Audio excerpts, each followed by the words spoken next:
Hey, from holiday gatherings and office parties to fireside conversations and football Sundays, winter means more moments with the coolest people in your life. Make these moments even better with Miller Lite, the great tasting light beer for people who love beer. A new year is perfect for friends, family, and great tasting light beer. It's Miller time, everybody. Dependable flavor, Dave. We all love dependable flavor. Is that right? You couldn't be more right, Ed.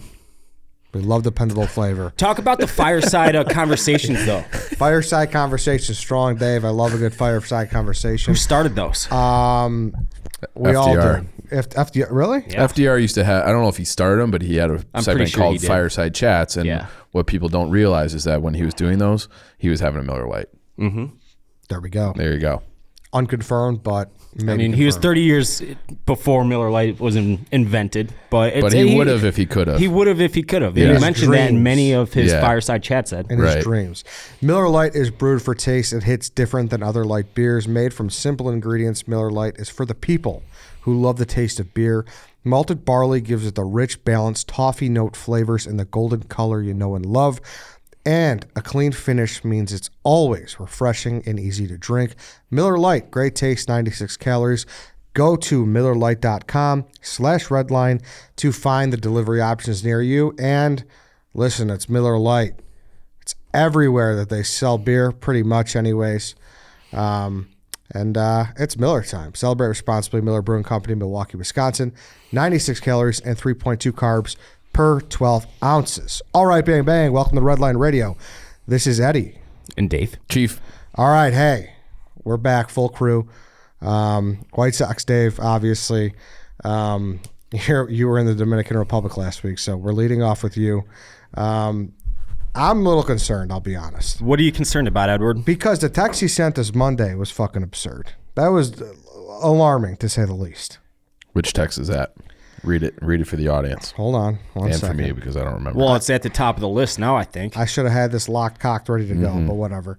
The text said, "Hey, what's going on? What's going on today? I have 3 Dominican infections that I'm battling off, but I could still make it in if there's any pressing needs for me to be in there." It's like, no, dude. Yeah, don't bring in some foreign virus. That always works out. It was nothing. It was nothing contagious. It was food poisoning, and the 3 Dominican infections. That was all. That was just for flair, and it was an embellishment. I got very sick, and I'm going to go into more detail about that as the videos from the trip are closer to release date. But yeah, I got food poisoning down there. I'm not sure what from. I think it might be from a cup of coffee that I had. But all in all, it was... Everybody told you, don't drink the water, don't drink the water. White Sox Dave's like, oh, certainly, water's not coffee. But Coffee's not water. You go to restaurants and you order drinks, Ed. And they're making drinks with water. Obviously, it's unavoidable sometimes. I didn't think having a cup of coffee would paralyze me like it did. And I don't even know if it was the coffee, but that is the one thing I think that I had that the other 2 didn't. I feel like you can't sit here and say sometimes it's unavoidable when that specific instance that got you sick was totally avoidable. When you're no, it's not.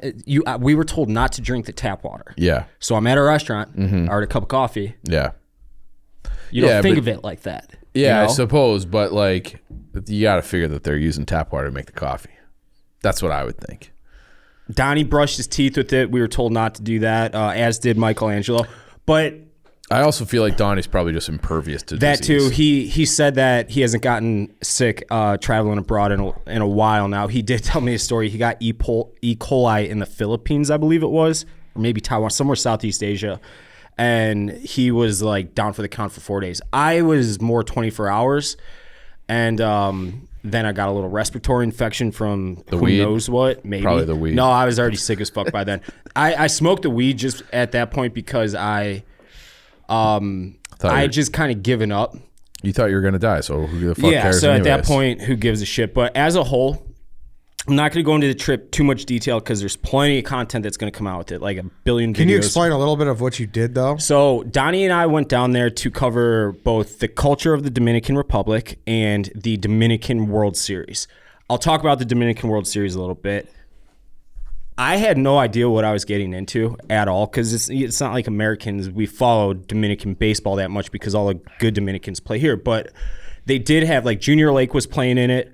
Really? Yeah, Junior Lake was in it. Emilio shit. Bonifacio, Jorge Bonifacio Alfaro. still kicking around? Yeah, like there was guys that Some everybody names. knows. Yeah, everybody knows who have been in the league I for a had minute. high hopes for Junior Lake back in the day. Oh, everybody did. Dude, yeah. yeah. Kristen Pachi, who was a big time prospect for the Braves at one point. There was a lot of good talent down there. The starting pitcher was from South Carolina, so it's not like you have to be from the Dominican to play in it. Yeah, So it's we Winter shot. League. Yeah, it's Winter League. We shot the shit with him for a bit. He's a big stoolie. Shout out Brooks Hall. I That's his name. kind of... But I'm excited to watch the video. I think this would be great, but I kind of wish it was something different. I thought these were going to be the underground peak. those were the guys that everybody, like, there was, I would say probably 70% of the rosters I've never heard of the guys. Yeah. Okay. But I didn't even say this. Robinson Cano was playing. But so you got all the fizzle I would outs. lead with that. Yeah. You got all the guys that kind of have fizzled out or been like bouncing around team to team, year to year on 1 year deals. But then you guys got the guys on the end of the career like Robinson Cano. And he's like a god to them. Robinson Cano, Pedro, and Poppy. But I have never been at a baseball game aside from the blackout game in 2021 for the White Sox versus Astros. The atmosphere was fucking electrifying. It was some of the most fun I've ever had at a baseball game, at 2 baseball games. The fans were outrageous. They had drum lines, cheerleaders. They served you you could buy a bottle of rum and they would just put it in water bottles for you. Like you're sneaking Like you're in getting booze. on the Metro train in high school. Yeah, exactly. Yeah. If you're a baseball junkie, make the trip. It's not going to cost you a lot of money because, I mean, $5 goes a long way down there. You can get a nice steak dinner for like 3 people. A steak dinner, you're running like $60-$70, like a beautiful steak dinner. How much was that cup of coffee? I don't know. Just wondering. 30 cents. Probably. Worth it. A lot more than money. Yeah. But it Couple was trips to the the toilet. baseball was fucking wild. And then we went to the Dominican Hood. Our Uber driver told us, if you guys really want to see what the Dominican Republic is like, I'll take you there. He showed up, didn't tell us this. He showed up with a bodyguard we immediately had to pay 10,000 pesos to, which is about $175. And he took us to the hood. And when I say this is like the poorest part of the world, it has to be close. Like, obviously, I've never been to different continents or anything. yeah. It was as poor can get. And there were parts where there was a couple of times because Donnie just, he doesn't see danger. He just sees content in all instances. And you've done shit with them. You know what I'm talking about. Mm-hmm. So Donnie's like, it's getting towards dark out and people have been drinking all fucking day. And Donnie had already gotten pickpocketed on this trip. He lost his wallet to someone robbed him. But where Michael and Angelo and I were like, we got to get out of here now. Like, it's getting dark. These people are fucking shit-faced, really high. We need to leave right now. And Donnie's like, oh, we'll leave in 15, 20 minutes. We're like, no, Donnie, we're leaving right now. And so we get out of there. But in hindsight, it was really cool. They were all, you could tell that they had no idea other worlds existed outside of theirs. And they're all really welcoming for the most part and looking forward to showing off their lives. And it was really cool. It was actually genuinely awesome seeing that side of the world. And it's a trip I recommend to everybody who's a baseball fan. Yeah, well, I'm excited to see the video. Did you text Rick Hahn while you were down there? I did give the White Sox a player that I saw. I'm not even kidding. You want to give us... I told him I was trying to set someone up with the White Sox so we could go check out their facility, but it was closed for the week because of the World Series. So we checked out a private facility by a Dominican dude who played for the Mets for 12 years. And he spoke better English than I do. And he was as welcoming as possible too. And just, I'm out there taking drills and shit with the players. Baseball's life down there. It's awesome. And like at the facility, I see this catcher. He's a class of 2024, so he's 17 right now. He's unsigned as far as I'm aware. And I told the White Sox, I'm like, all right, if I see any kids that are awesome out there, I'll let you know. Like, as a joke, this kid was legitimately awesome. Like, I would sign him tomorrow. Do you want to give out his name? I'm not going to. I'll tell you guys. For competitive Balance. Yeah, You I don't need any. You don't want the fucking want Steve Guardians Cohen. listening to Nope. this and Nope. You don't want Steve Not Cohen. taking that chance. now it's But like I if want that kid this. does I sign- want this kid to sign and sign somewhere else. I'll be following him forever now. Yeah. He's definitely going to sign with somebody. I hope it's with like the Royals. I was and he just clocking his torments pop it. time, Of course. and I was getting it at 18519 or so, which is like Pudge Fisk, you know. So immediately I'm like, hey, I don't know what the deal is with this kid, if he's got an agreement with anybody for next year or anything, but here's his name. I was getting him at 185. I didn't see him hit, but he was like a huge kid, probably 6'1", like 210, Okay. like good build and everything. So it was How was his face? Good face? good face, real Okay, good face, good. baby face. So he's still got, filling out, and he'll develop- grow into Yep. himself. Yeah. Mhm. All right. Well, I'm excited to see it. I Scott love Sox the Dave. I love it. I love the picture you sent of all the fans just hanging off the bridge trying to catch home run balls. That was the left field fence. Really? So they would lean like tree branches and 2x4s and different like planks up to, and the fence was tall. It was like maybe 15, 18 feet tall. It wasn't like an easy climb to get up there, and they just hang, like they straddle the top of the fence, and they make makeshift like fishing nets out of like potato sacks or something, and during batting practice they just sit there and catch the balls. How many people in the stadium? Like, is it like So the first stadium, we were in San Pedro, which is the home of Sammy Sosa amongst many, and that place is poor. Yeah. It's not like the capital, which is Santo Domingo, which is about an hour west of San Pedro. That stadium, I would say, held about 10,000, 12,000 people. Okay. And then the Capitals stadium, I would say there was probably about 30,000 people. Oh, there. so that's like a real. Yeah, oh yeah. Yeah. All right. And So it the was first one. fucking How big is the loud. Chicago Dogs? It was, so the first one was definitely bigger than Chicago Dogs. Okay. Yeah. Bigger than King County. Okay. Well, we'll get a better visualization when the video drops. We'll Yeah. probably repack it when it comes. Let's kind of shift focus more to the video that came out while you were in the Dominican, and I think this is going to be a little bit more of an animated conversation based on previous conversation we had in the office before we hit the record button. The Francis video. So Hilarious video. did you turn into Daniel Day-Lewis overnight? Or were you actually fucking pissed off? Because there's a little bit of a debate about that in the office right now. The company was betting on us. Guys, gave us a budget to come out and Stop. play We're with good. us. We're good. We're Here, good. dude. Stop fucking touching me, first of all. Stop Why are touching you me. not able Stop to take touching me. any direction? It's not This that I can't idea- take direction. It's a good it's that idea. You except that literally you are as a dumb. fucking You power are trip. as dumb You're as we thought you were. You're unhelpable. You're as big of a Stop fucking heart. drinking. Hey, you motherfucker! You want to fucking go right here, huh? Oh, you're walking away, you big fucking tough guy. You ginger-headed fuck. Get fucked. Fuck you. I'm out. I'm fucking out of here. I'm fucking out of here. I'm done with them. I'm done with it. He's a fucking douchebag, dude. He's the biggest douchebag on planet Earth, and I deal with fucking Carl every day. I can't do this. I am out. I'm going to meet some people and have a good time in Scottsdale, Arizona. I'll see you guys later. Can I give you my theory?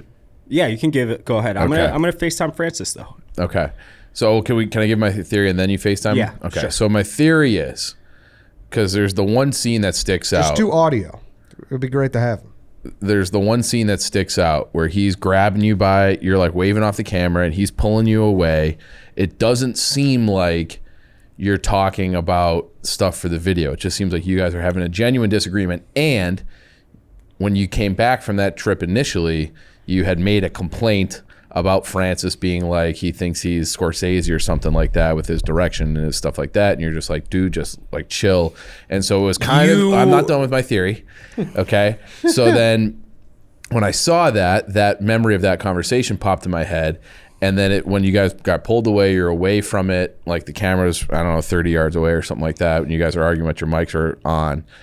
And I'm like, I think this part is real. And then the part where he slams the drink out of your hand, from that moment on, I thought that might have been more scripted. But the initial walk away where you're angry with him and waving off the camera, that to me felt like, I know White Sox Dave. Like, I've known this guy for 10 years. He doesn't like people fucking touching him. He doesn't like people telling him what to do. And then, like, you will calm down and then you will, like, do what you have to do to make it a good thing. But I think that initial part of that scene was all you. And then when you're walking around being like, you ginger-headed fuck, you want to go right now, all that stuff, that to me was like, that part was more scripted. So not 1 ounce of that video was scripted at all. Not 1 ounce of it was scripted. Well, how could it not be scripted? Like you had the whole different arcs. Do you know what a script is? Like the lines are written out. Yes. Nothing was scripted. So We you knew- we weren't knew- acting. We knew Were you acting or not acting? 100% of that video was an act. 100,000,000% of that video was an act. Even the part that I just said. Even that part. So Even that you're part. Daniel Day-Lewis. We knew what we were doing. We knew every event and situation we were going to be in. Yeah. That, if you want to call that scripted, I guess, but nothing was there was no lines like, oh, say this, say that. No, I'm not saying that. I'm not saying that. Yeah, we but knew it's like, exactly. this is the idea. We would go over that before each scene. So Right. 2 minutes, 5 minutes, 10 minutes, whatever the time lapse was prior to the camera, like where I was like, stop. That was all staged. 100% of it was staged.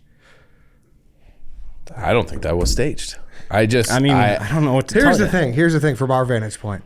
We've seen stuff where you particularly haven't wanted to be recorded, right? Correct. Yeah. Like we've seen you wave off a cameraman in this office before. Mm-hmm. And we've just seen so many times you're like, stop. So The hand gesture. I understand that. Yeah. So Yeah. from In your our guys' mind- perspective, I understand So that. we broke that motherfucker down like Oh, it's a Zapruder film. yeah. Like we were like Frame frame by by frame, frame. Like, yeah. we literally sat in this office frame by frame. It was and the we're first time I ever felt like a film critic. Yeah, dude. We were frame by frame. And when we saw the stop, and we're like, oh no, he's It was fucking that psyched. and the stop fucking touching me. Yes. It And was- we're like, Dave yeah. does not like to be touched. Right. Okay, He does not now, like to be touched. Now let me poke a hole in this. Okay. For that whole moment and that whole scene, starting with like, because you could tell like the camera work was shaky Yeah, as yeah, if yeah. it wasn't recording. That was all intentional. Okay. Why don't you just text Francis and be like, hey, can we I send told- you a Zoom invite? Can you just pop in for 5-10 minutes and see what he says? Right? Is that okay? Yeah. Like, is that okay? Can we just do that? He didn't respond to my text, but we'll see if he answers. But all right, so we'll see what he says. I know he was recording his podcast earlier when I reached out. That was to like him. 2 hours ago, though. Yeah, I know he was, but I know he had a busy day. It's Francis. Please leave. He's on. Looks a like your podcast. friendship's just fucking over. Yeah, it's But so we record that. Going back to from the moment where the camera's all shaky as if it's off Yeah. through the end of that scene. Did Francis actually seem pissed or annoyed, or could you tell he was acting Did he seem pissed or annoyed? like sincerely pissed or annoyed with me or? All right, so the line that he said is that the company gave us a budget, like that we like. He said something like that, like the company believed that they sent us out here, like they gave us a budget to do this, and like why can't you ever take direction? Which also, I don't think you're great at taking direction. So I feel like that was just like you don't like. That's like the same thing. Like you don't like being told what to do. So Francis has a thing that he's trying to do, and you had told me like Francis thinks he's for Scorsese.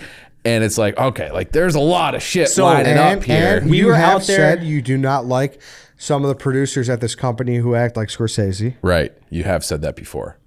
That Regarding who? I don't. well, we don't have to. I don't want to. Yeah. I don't okay, want to yeah, out yeah, any yeah. producer. But like, yeah, or it's like you're at your best when you're just like Dave being Dave, and you're kind of off the cuff, and like that to me is when your best But moments for this happen. exact video, and if you answer this incorrectly, I will snap. Okay. For that, like if I was being normal Dave, for Yeah. instance, with the etiquette girl, do you think that I would walk up to her and No, tell no, no. her? That part was like perfect. Like that was you like dialing up like your character like a lot, Right. A lot. Right. I would never say something like that to anybody. agreed. I'm Yes. not. I think that was all like contrived. Oh, the first for, half? Yeah, Totally. Everything. That was contrived for. Although like the part that made me laugh the hardest was when you're like, what if someone's like giving you these these nonverbal cues that they don't really, and you were like, I would call them a complete and total cocksucker right to their face, and it's just like you might do that. Well, I might, but if they were actually being a cocksucker, I Right. might. Yeah. but Right. I wouldn't. To that woman. To that woman, I wouldn't. Right. Yes, I yes. agree with that. So I know, I know Yes. that was you dialing up like. I was turning it to a million, Right. and It's you. It's authentic, but it's dialed up. so the going into that scene, Francis kept that like a secret from me until like 10 minutes beforehand. So Okay. I knew how to like, and I pulled her aside right away. I'm like, hey, I'm going to be as like ruthless and mean to you. I don't know what I'm going to say it because like I said, everything's ad-libbed. Yep. Like you're just ping-ponging back with whoever you're in the scene with. So I turned it up like, a million notches right there, and she rolled with the punch. She's like, her reaction was amazing. Yeah, she did a great. And I actually thought she might have been a paid actress and not. She was that good. Right, Yes, she did a very good job, and she has shared the video as much as anybody. Okay, so. Yeah.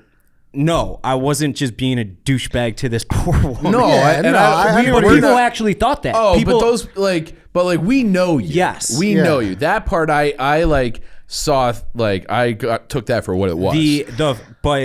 And I understand where you guys are coming from with the drink slap scene. Like prior to it, it was 1,000,000% contrived. In that instance, for that instance, but like initially when he's pulling you away, you don't think so? Yes. You guys don't think so? So I am seeing something now. I just rewatched the video that I hate to say this too. I hate to say this, that I'm kind of going back on that. To what? That now thinking it might be a little contrived. It was that specific thing. Yeah, I'm looking at some. Well, what'd you say? Well, never mind. I think Francis was contrived. That's okay, right? It could be okay. Yeah. What'd you say? His perspective on this? Yeah. Yeah. We need Francis' perspective. I sent him an invite. I don't know if he's probably busy, but it would be cool. Yeah, no, it sounds like I don't know. Dave sounds believable that he does sound believable here, but it's like I want to pull it back up. So too. Dave, like my thought was like that, especially if you planned out that the beginning of the shot being like the camera was looking down, you're saying that was like all on purpose. Mm-hmm. Well, then I'm starting to kind of believe it now. I think I am too. Here, actually, better yet, I'll call Sokol. Well. I think. I mean, listen. Obviously, I think Francis. Well, I think my thoughts were like it was starting as a planned thing, and then like there was like a blurred line where like it was supposed to be a freak out, but like within your freak out, you got a real freak out. So here, I'll say this. I think that's where we no. Yeah. Oh, and I understand that perspective, but I'll say this. I also because Francis and I had never met until a few weeks prior to that when we were in New York for I don't even remember why we were out there, and. We're like, we should do this. And so him and I are sitting down like the first morning we were there. That's the day that I remember Pedro Griffo got hired by the White Sox. So I was sitting by the pool blogging about it at like 9 a.m. or whatever. It was early Arizona time. And then he came out and him and I, this is the first day we're out there, the first full day.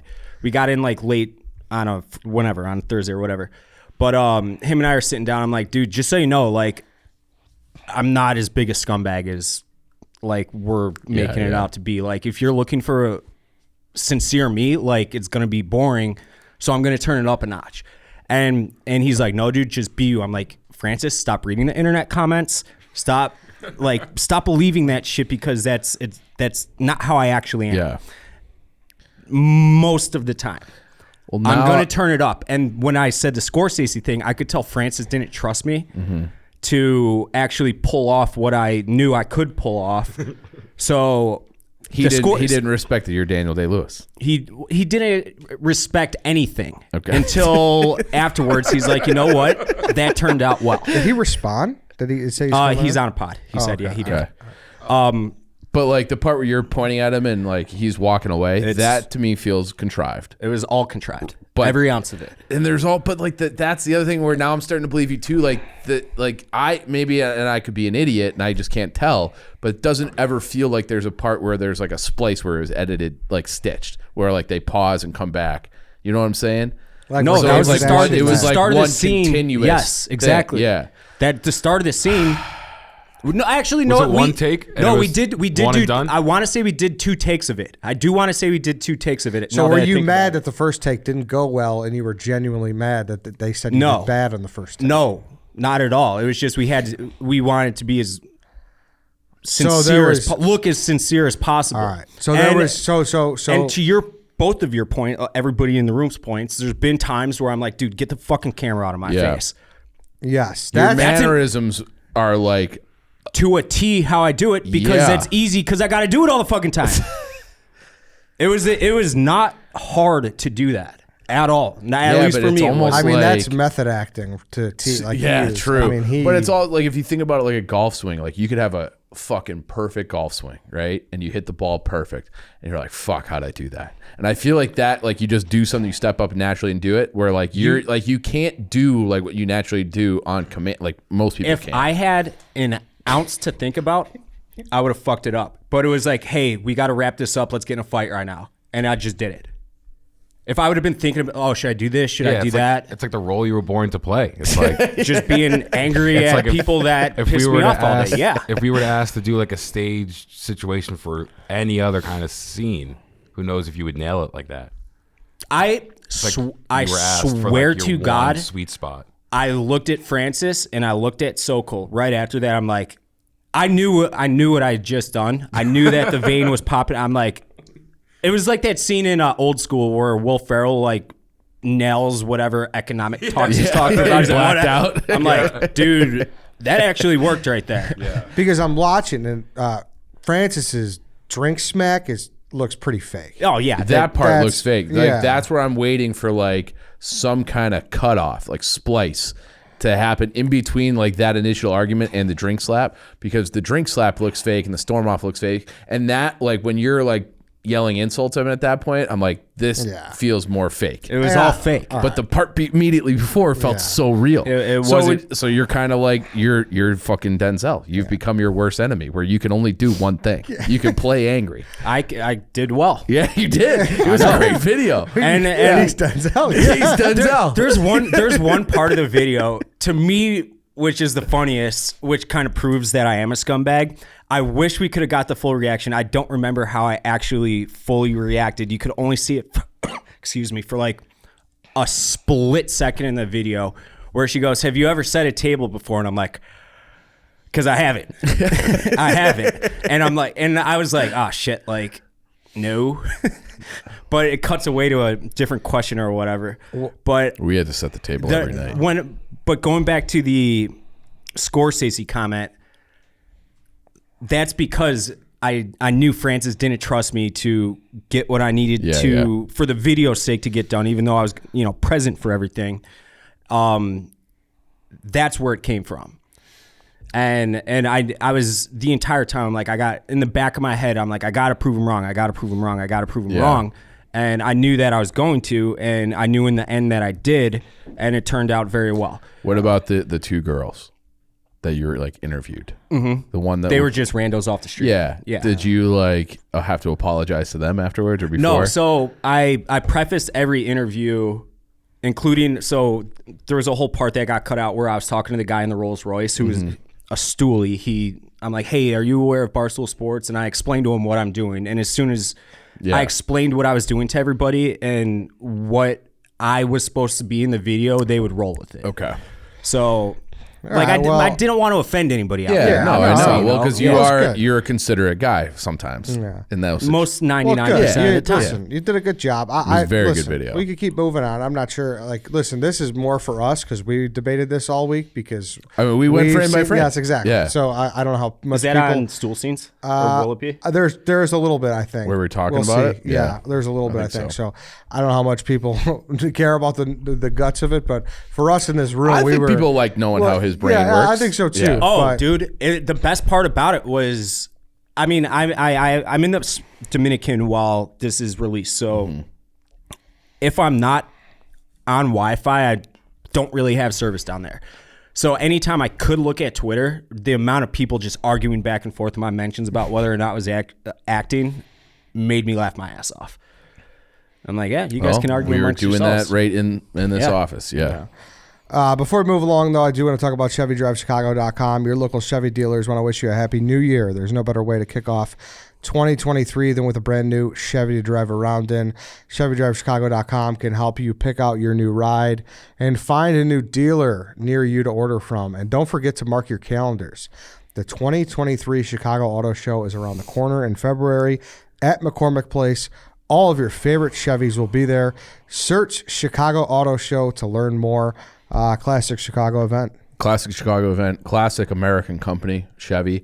I was scrolling through Instagram the other day, and I got one of those things that pop on my story, to win it was like a 1973 Chevy truck, and I'm like, I'm gonna do it because like they've been like just an iconic brand. And I'm like, that is the fucking sweetest truck, and I'm sure that they'll have stuff like that at the auto show. And I just need to get to a dealership because now we know kind of can't like let the cat out of the bag fully. I'm not going to be able to walk to work anymore with our new office, so I'm going to need to get a car so I can drive over there. And I am going to be getting a Chevy because they're sweet and they've been sweet for forever. Yeah. Are you going to get that truck? If I Silverado? Like, I can't remember what it was. No, this is like the old school one that he's the contest. Got you. Like it is like the coolest truck. I saved a picture of it because it's like I need to have. After that doing truck. some stool outdoor stuff, I would love to be a pickup truck guy. I don't know if I could. You couldn't do it in the city. Yeah, but that's great. Yeah, because Chevy has other makes and models like the all Malibu. kinds of stuff. Yeah, And you could you could do whatever you want. Right? You can. Yeah. Mm-hmm. It's just how difficult you want to make your own life, I guess. And that's like that old, like that's why you just have to go get the new Chevy and go to the dealership, because even if you win that old one, it's still a 60-year-old car or whatever it is. So, but they're just like, they've always got it right. Chevy always gets it right. Yeah, go to the auto show and check out those Chevelles and Camaros and all those old school muscle cars that I think I've told this story about my grandpa that he had a Jaguar. This is back in like the 60s or 70s. And he was like, this thing fucking never works. And he's like, so he turned it in and he got a Chevy Impala, and he drove a Chevy Impala until he died. And he was like, kind of a well-to-do guy, self-made guy, could have driven anything. He's like, I'm having a Chevy Impala. Drove it forever because they're the best. Shout out to the Impala. ChevyDriveChicago.com. Go check it out. Also, while you're gone, Dave, I'm happy to reclaim the UFC throne. Thank you to UFC for writing an article about me. How'd that go, Ed? It was great. It was a nice, lovely article. Our friend, it's funny, we become friendly with the guys at UFC. They were texting me about it, and they were texting you, I think, while you were down in the Dominican.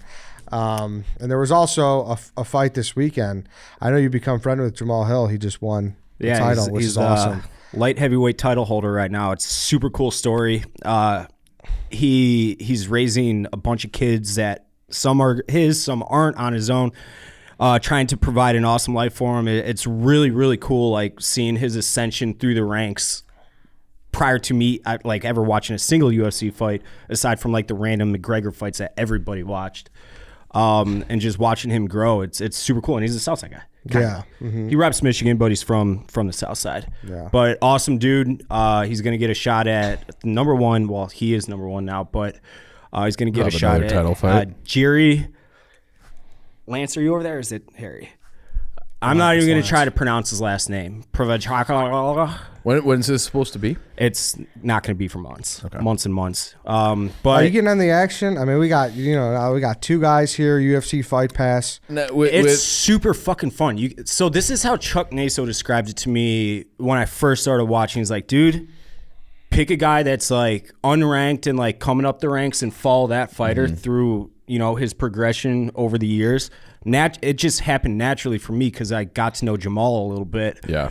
And so I would follow him, and I'm like, actually, this guy's pretty fucking good. He's 8-0 right now, 9-0, 10-0. He did get his arm broken in a fight and unfortunately lost.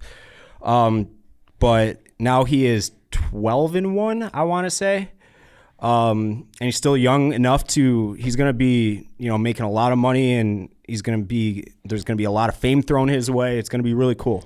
Yeah.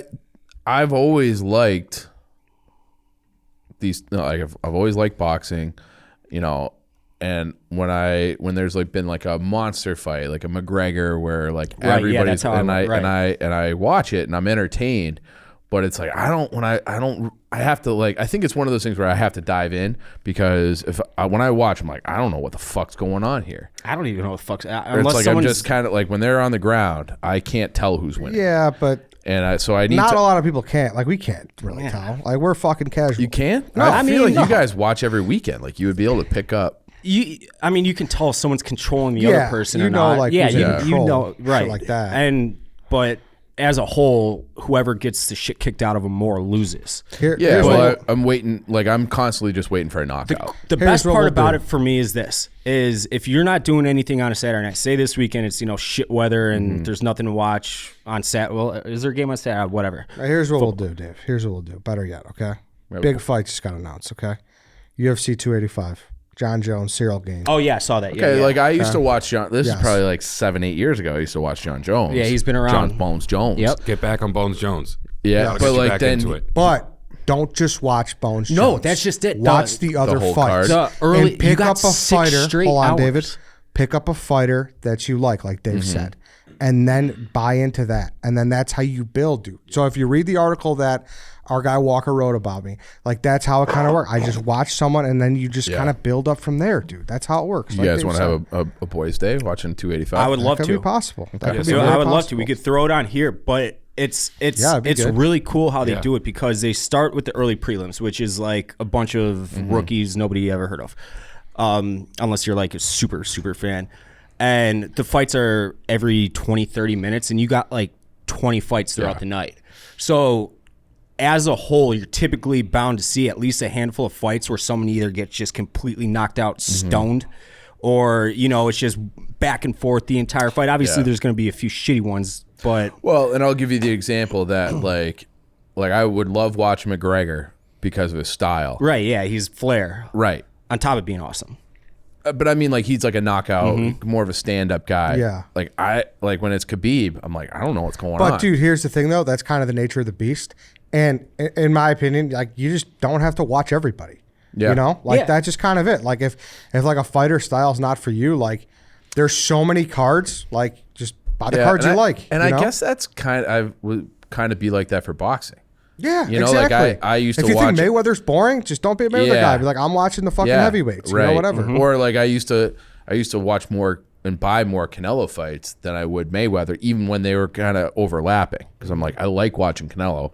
Fuck Mayweather. Correct. Yeah. Yeah. Like that's fine. I'm saying, dude. All right, I'll try. I'm gonna I'll give try. you. This is the guy that did it for me because I think his fight style is just awesome. Just go to YouTube and you can find any fight on YouTube. Just go to YouTube and start early in Dustin Poirier's career. You've heard of him? Yep.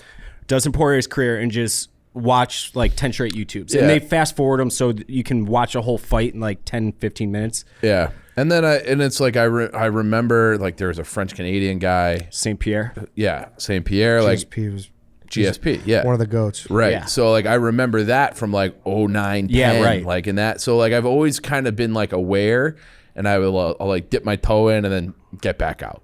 So I feel like now because hockey makes me miserable that if it's and I would always choose hockey over like a fight. Then I think I'll think maybe I'm just gonna start choosing UFC. Yeah. I mean, dude, it's Chief said it best yesterday. Like you just said, you're miserable with hockey. I'm miserable with all of my teams, other than Northwestern basketball. Shout out them. But you hopped onto the Nottingham Forest bandwagon, and it's Yeah. been enjoyable for you because you Very. don't know what the fuck you're talking about. It's new to you. You know, you can have fun with it. That's And it, like I don't Just have what it any like obligations. It's just, exactly. like, a You can just fun watch thing, it kind of as- just for yeah. me as long as I want. yeah, Right. fun to gamble on too. Yeah, So it's yeah. great. also another thing. Jamal Hill, because he gives out his picks on who's going to win every card. And he'll just like circle the fight card, whoever he thinks is going to win. He's awesome at handicapping, so tell him. Okay. It's good. To Well, know. that's Yeah. something I could get on board with too. Yeah. It's good to yeah. know. Yeah. So He goes yeah, like, let's- he always picks money line. And sometimes there's like plus or minus Yeah, like 800 you can favorites and do shit. by but like yeah, decision or Right. knockout or whatever, right? Submission. 285. So shout All out right. to UFC Fight Pass. All right, We'll, the boys for 285. Can't wait. 285. Yeah. We'll throw that link in the description. Can we do that, Tom? To that article? Is it okay? Yeah, we'll throw the link in the description. Danny will tweet it out on social and whatnot. So thanks for them for writing that up. Couple of UFC boys, you guys. Couple of UFC, but It's hopefully fun to 3 follow. soon. Yeah. Yeah, and then like I you know just do it as a fan. exactly. NFL playoffs. Where do we want to start here? Want to talk about the weekend to come or the weekend that just passed? I assume you didn't watch shit, Dave, because you were in a different Nah, country. not really. They do not do football. Randomly enough, there's like a small percentage of people that like hockey down there. Really? More than football, yeah. Like you couldn't find Donnie and Michelangelo. I was bedridden, but Michelangelo is a Giants fan, so he wanted to watch a Giants game last weekend. They couldn't find anywhere to watch it. But they had random sports books out there, like shady fucking places that were smaller than this room. You could walk in, They're all make a showing bet. hockey. Yeah. They just love the And puck you line. could bet on any hockey game and no football games. That's really weird. Very weird. So the weekend of football that you missed, kind of a dud. There weren't like any. Yeah, like, it was not a great weekend of football. Yeah, I know. If you're gonna miss one, scores, this was the one to miss. But it got me thinking. First of all, we've talked about the AFC is so loaded. But would you rather be sitting where the Bears are sitting, or where the Cowboys are sitting? Because I feel like the Cowboys have kind of reached their peak. And it's like it's like they're burying their own quarterback. It's like a very bizarre situation. The Bears, way outside the playoffs. It's been a miserable year, but it's all like. Well, you said the Cowboys too, and I'm not doing this because I know they're America's sweetheart, so I know this is sensitive. But people were doing the same thing to the Bills kind of as well. Oh, I saw that, yeah. That they're cooked? People were kind of burying the Bills, and I don't agree with that either. They do have kind of a cap situation they got to worry about. Yeah. But they owe Josh Allen a lot of money. But obviously I think Josh Allen's really good, and I think he's worth it. Yeah, but you'd rather have a guy like that than not have him. correct. And Yeah. I think Josh I Allen's did better than Dak see Prescott. people asking, I'm like, do we got to talk about if Josh Allen's a winner or not? Well, I think Josh Allen's better than Dak Prescott, but Yeah.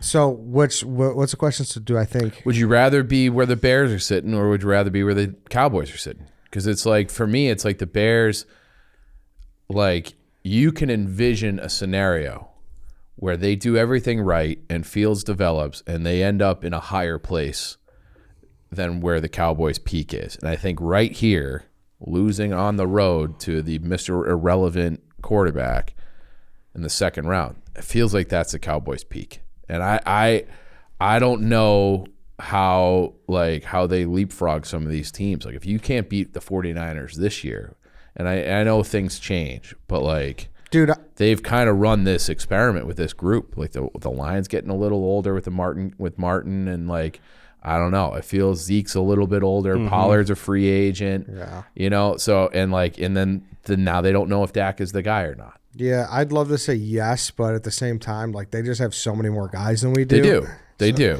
Like, the Bears have a long way to go, but it's almost like it goes back. We used to have this question about the Bulls, where it's like, would you rather be terrible and building and hoping to have options where you're, you know, have a chance to win a championship, or is it better to be a team that you know you're going to have talent enough to go, you know, 11-6, like be in the dance in the playoffs every year and have big games, but never really get to the top of the mountain? Yeah, if you have a painting, do you want a blank canvas, or do you want something that's already painted? You got to recreate paint by like, number. Yeah, like Yeah. recreate some stuff. Yeah. I don't know. Like, cause I'll say I it. miss I'll having that. answer it. Okay. The Bears. I miss Definitely. having that big game feeling like that. I haven't had a team where I care about, other than Forest, but where they have like an actual, like the Hawks haven't had a big game in forever. The Bears haven't had one since Double Doink. It's like there is something to be said.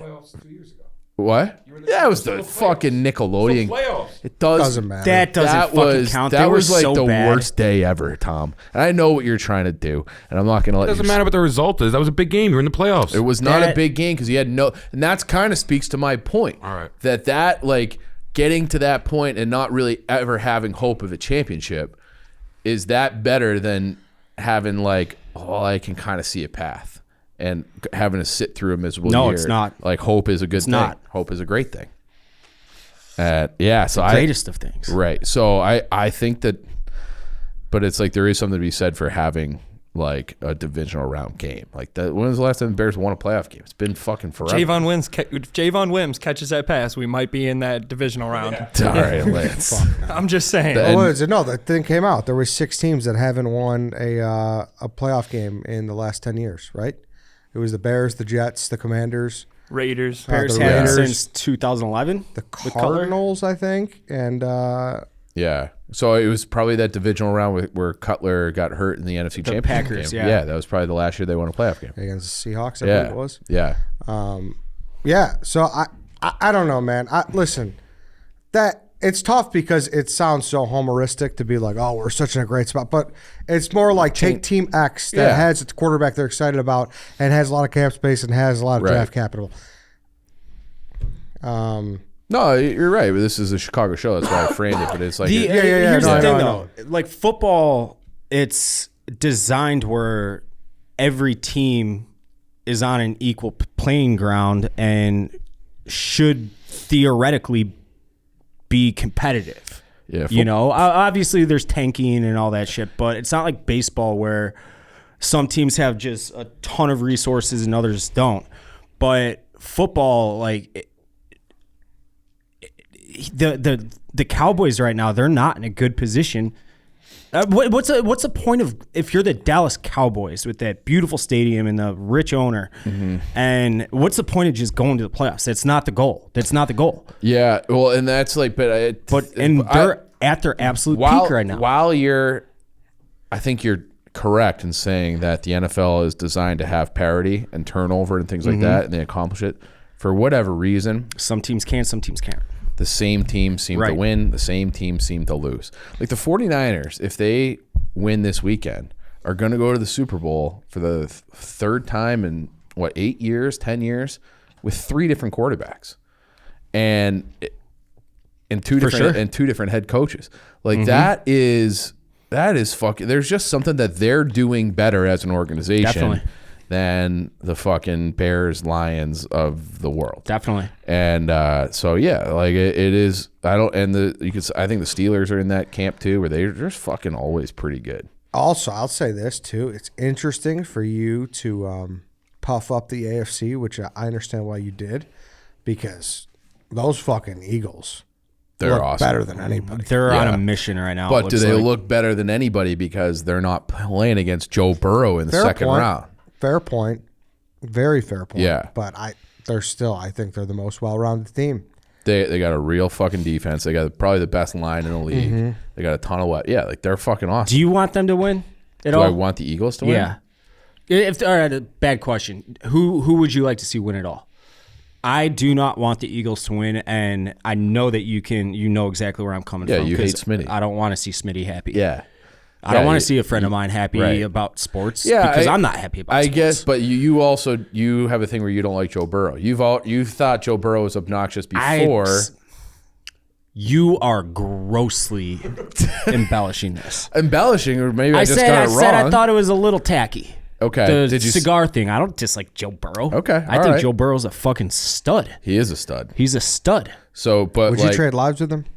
No, I live a great life, Ed.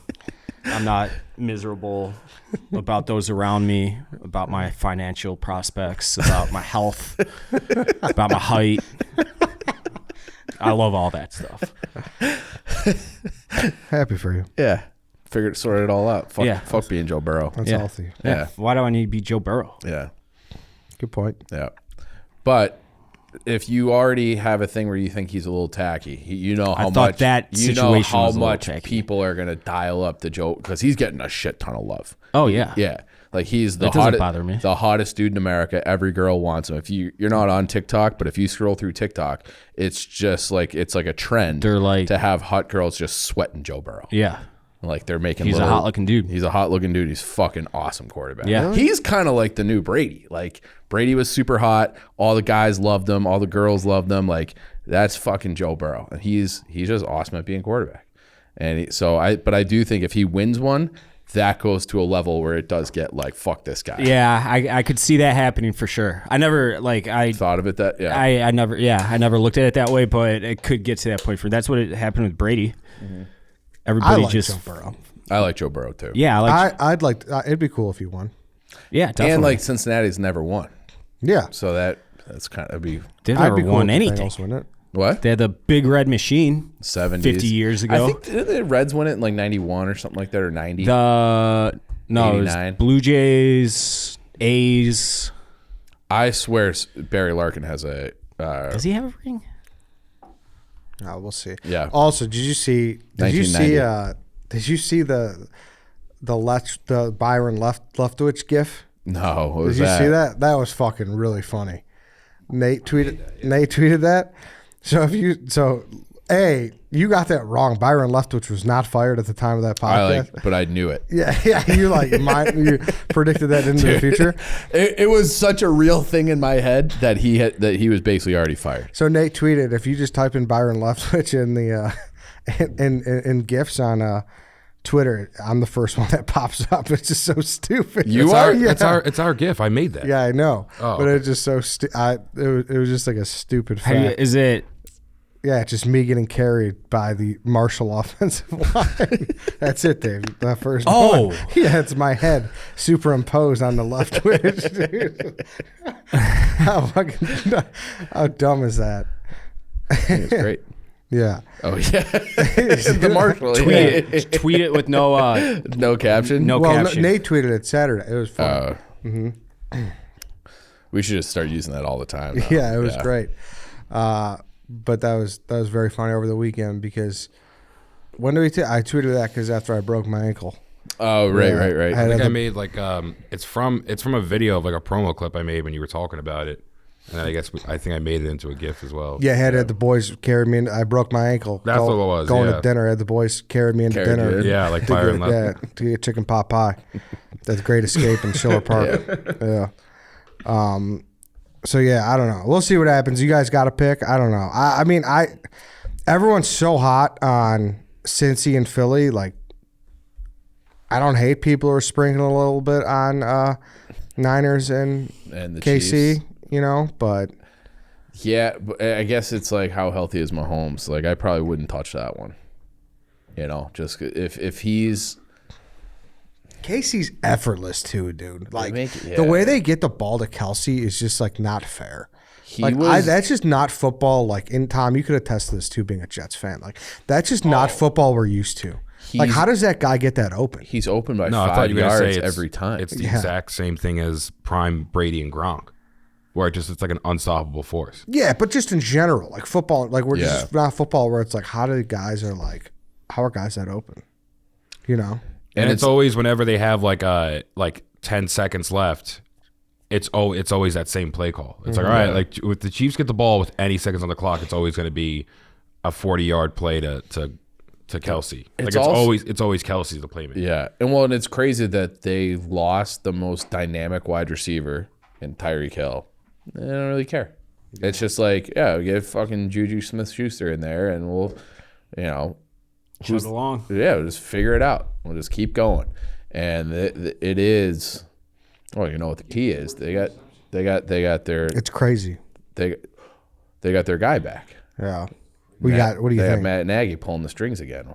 Isn't he back? He's back with Kansas City, right? Yeah, he is. Yeah. So. Oh yeah, that's right. So you're going Bengals. I'm probably not touching that one. And what's the line on the Philly game? Do you know? I'll pull it up right now. Why? Where are you going? I mean, I was just saying pick straight up right now, just to win. Philly's giving 2.5. Yeah, I mean they're both basically right there. Yeah. So, I'm going to take Philly. I'll take Philly, and I'll take Philly and Cincy. Mm-hmm. It looks like. Granted, this is just ESPN. Chalky Chief. 65% of the money thus far is on Philly. So that makes you want to go the other way? I'll go Niners, Chiefs if Chalky. I'll fade Chalky Chief. I mean, the Kansas City game, big balls on you waiting for the injury report to come out, too. I don't think you can. Even though I love the Eagles team. The Eagles are so fucking back, dude. I think a lot of people have in their minds what the Eagles just did to what I think is a fine New York Giants team, but not a good New York Giants team. I agree with that, Dave. So people are just like, oh my God, they beat the absolute. It's like whatever. A good team beat a mediocre team. Yeah, whatever. You know, throw that game away. Stop looking at it. Is Brock Purdy going to have a Mr. Irrelevant moment? He hasn't had one yet. You know, he's your guy going way back. Yeah, Brock it's true. Purdy, yeah. Him and David Montgomery. They put Iowa State on the map. They did. But I mean, they got that Campbell is like the best coach in America. I mean, Debo and McCaffrey and Kittle, like that's. Dude, I'm glad you said it just that way. Brandon Ayuk is a fucking animal. He's good too, yeah. He's awesome. He's their leading receiver. He had like 77 catches for like 1,200 yards this year. Nobody talks about it. Nobody talks about it. Because those three guys are like sexier. Yeah. Correct. And it's hard to spell Ayuk. It is. No one knows how to spell it. AIYUK. I just fucked it up Googling it. Yeah. Just so you know. We'll see. But yeah, I mean, he's a stud, and I'm also pretty sure he's a free agent this year. pretty sure. Ayuk. Yeah. Dude, that's the thing too, and I want to say that because there's not much on the Bears front. We just talked about the Cowboys and the Bills and all these cap casualties, and you look at these free agent things, dude. A lot of these teams are going to have to cut guys. Yep. So we look at free agents in the terms of like who we know is available as an but shit's just going to change. Guys are going to have to go. Yep. Like what's going to happen? Maybe this fucking I'm just making shit up. I haven't looked at the cap hit. I'm pretty sure the cap hit is astronomical. Maybe the fucking Diggs blow up was too much. Maybe they let him go. You know what I mean? Shit like that. Like that's a shit like you got to. There's always turnover. Exactly. There's always turnover because of cap casualties. Right. Just saying. Yep. Flipping it to baseball, Dave. It just never ends. It never ends. It doesn't ever end. Clevenger, awful story. Awful story. Does not sound good. Obviously, allegations at this point, but fucking horrible, horrible allegations. So, yeah, we'll start there. Obviously, if what is said is true, Mike Clevenger should not only never pitch for the White Sox again, he should never pitch ever again for anybody. I don't care if it's in a Japanese Little League fucking softball team.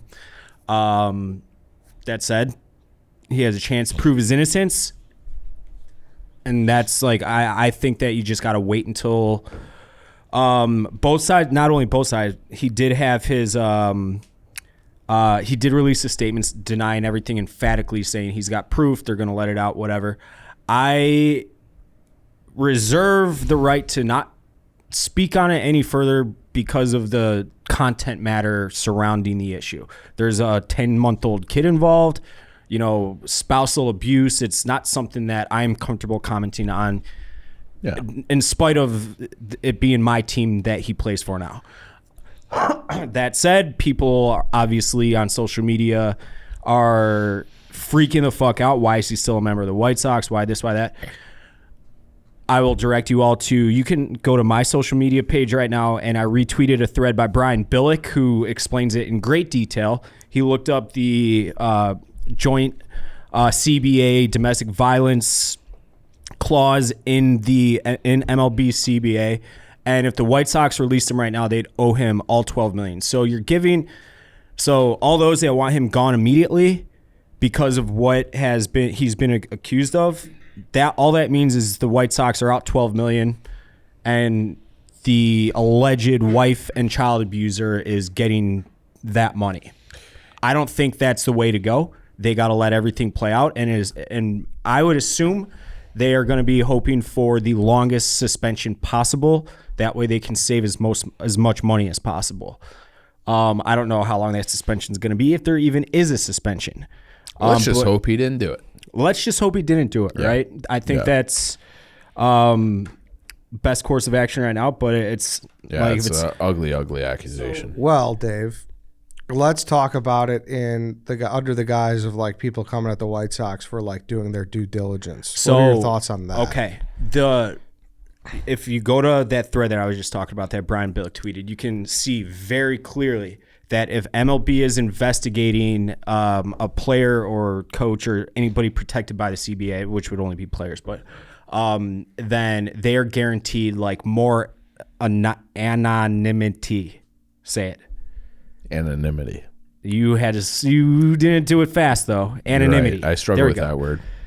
They're guaranteed like more anonymity than anybody on earth. So the White Sox literally did not know. And I can promise you that had the White Sox known about this, the White Sox wouldn't have signed him.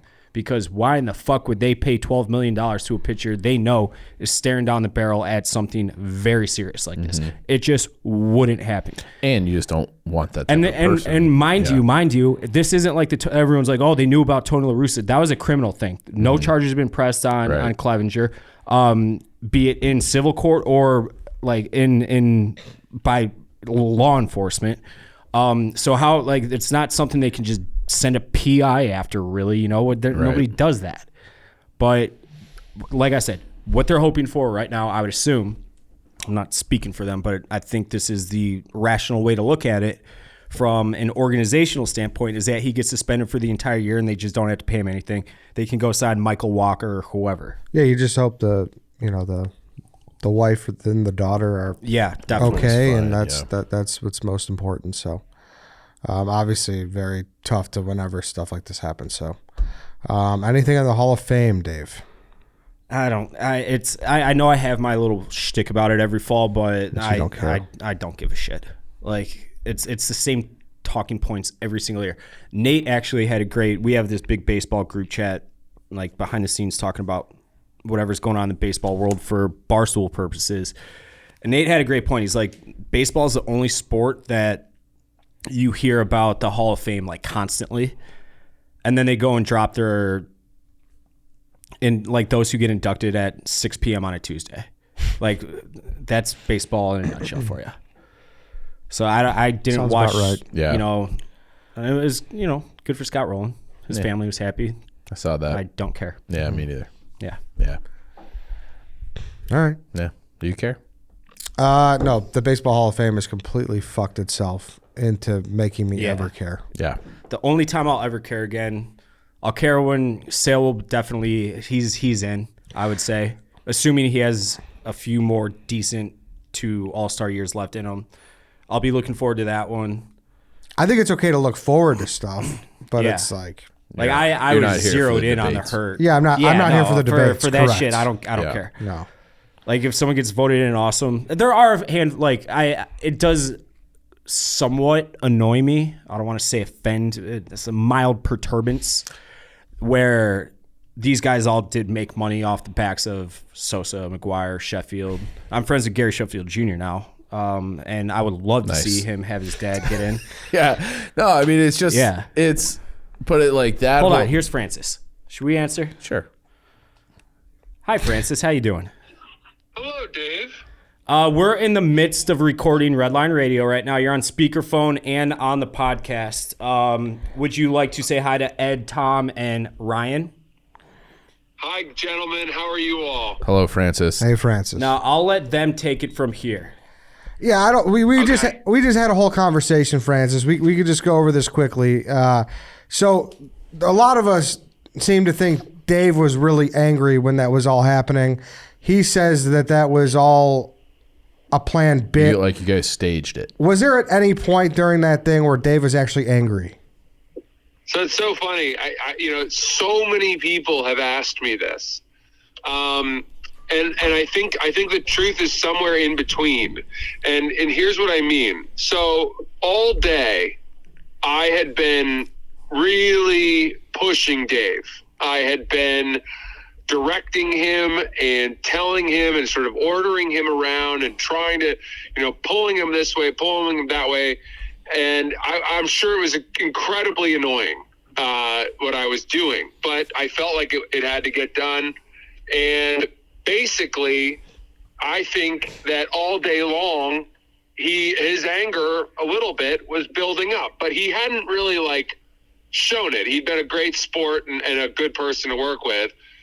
But when it came time for the big fight scene, it's not as if he had to reach very far to summon the rage towards me. That's more or less what we said. I knew what rage is to me and how I react when I'm really fucking pissed at people. But I would say with all the coaching and directing that you were doing, on a scale of 1 to 10, I was like a 1.8 or a 2 out of 10 annoyed with you. But it was never to the point where I was like, fuck this fucking guy, get me home, this guy sucks.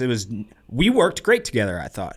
I was never... Yeah. It was more just a very mild annoyance because I sensed that you didn't trust me to do what I had to do for each scene. But I knew I had to prove myself to you out there, and that was one way I did it. It's just like I've seen that face before. I've seen that White Sox Dave anger, that freak out before. It looked very familiar. Intentionally.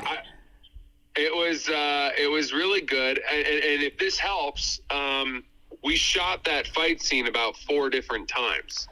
So That does it was help. definitely a scene. You know what I mean? It was one of them.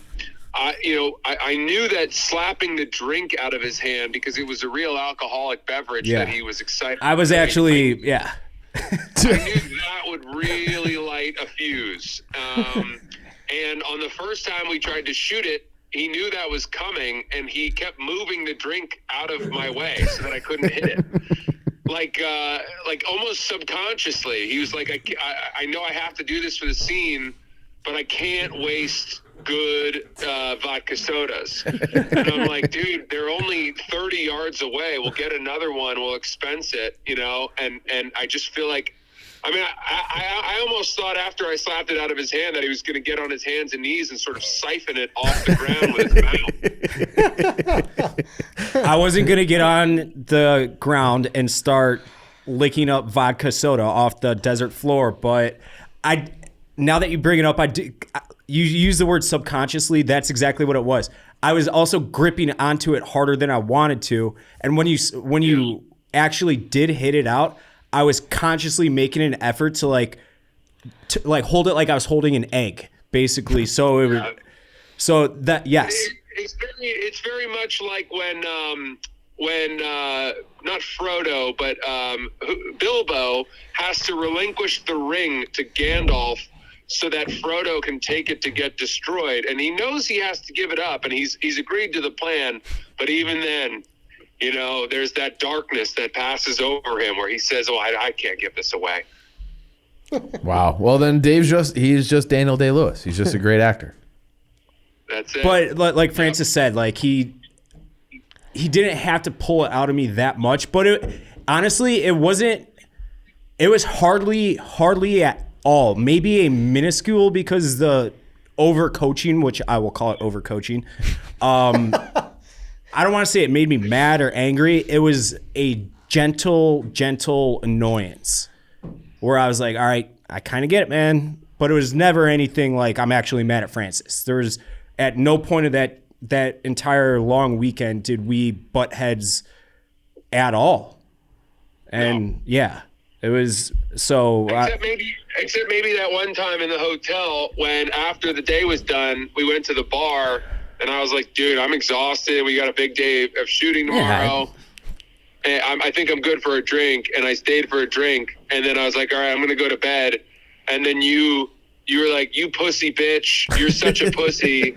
And then you started going up to random strangers at the bar and asking them to tell me that I was a pussy. Yeah, it was just boys being boys at that point. The cameras were off. I wanted to have a couple drinks and celebrate a job well done. You were like, hey, can you come over and tell my ginger friend, this ginger fucking loser, that he's a huge pussy? Oh, God. And then people that I'd never met came up and were like, hey, your friend wants you to know that you're a ginger and a fucking loser. And I'm like, yeah, we're the only people in this bar. I heard him tell you to tell me that.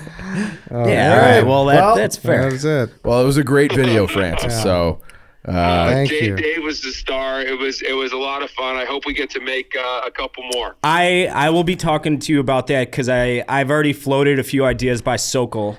Nice. And I have given Sokol ample shout outs, I believe, because he did an awesome job himself Shout out shooting Sokol. it. These guys don't even know who he is, I don't No. think. But I do have a couple ideas for springtime for the two of us. I love it. Awesome. Can't wait. Guys, I'm coming to Chicago in March 24th and the 26th for some shows. I hope I can see you guys. At Zany's. There we go. Zany's? Great. Zany's Rosemont. Yeah, in Rosemont. On We'll Rosemont. see you there. Yep, sounds good. Looking forward to wait. it. All right, later, Awesome. Francis. See ya, Thanks, guys. Francis. Bye. There you go. There you have it. All right. And on that note, I think we're done there, right? Yeah. All right. That's it, everybody. Can I get an apology? You were right, Dave. You're right, I guess. How hard was that for you, Ed? I was more. He came around quicker than I did. Yeah, he Yeah. did. Yeah. I got more satisfaction out of the fact that he saw you in your element, making people call him a pussy because he didn't want to have another drink with you. See that's the like scumbaggery that people like. That's what I can turn up. That's the epitome. And of but you. that I also know who to ask those questions to and who not to. Like in a bar situation, You can read people. I can read people. I can be like, oh, that guy will have fun with it, and I would be right, you know. Yeah. So that's all it is. All right. Thanks everybody for listening. That's it. We will see you guys next week.